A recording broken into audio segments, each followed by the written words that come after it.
Eder. Mech. Pallister. Trieste.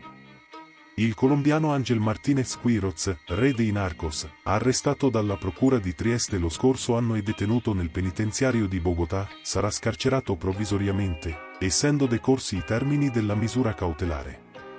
Nonostante, ad un anno di distanza, il Ministero della Giustizia italiana, su richiesta della procura, avesse avanzato a partire dal 23 settembre 2022 domanda di estradizione nei confronti di Ángel Martínez Quiroz, che nel frattempo era stato fermato dalle autorità colombiane in data 7 settembre 2022, pur dopo reiterate istanze rivolte all'autorità giudiziaria colombiana.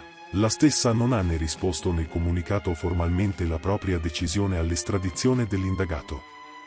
La custodia al narcoboss era stata disposta, nel settembre 2022, dal GIP Marco Casavecchia, in seguito alla maxi operazione antidroga coordinata dalla Procura di Trieste, la più grossa operazione antidroga in Italia, che aveva portato a 38 arresti e 4,3 tonnellate di cocaina sequestrata. Di queste, 2,5 tonnellate sono state distrutte nell'inceneritore lo scorso 23 agosto.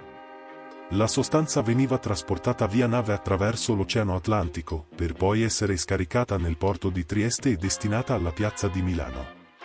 Si spera che dopo la scarcerazione Ángel María Martínez Quiroz, consapevole della pendenza in Italia del procedimento a suo carico, si presenti nel nostro paese per rendere dichiarazioni collaborative, come parrebbe essere intenzionato a fare stando alle asserzioni dei suoi difensori apparse sulla stampa. Ehi, non dimenticare di iscriverti a questo canale.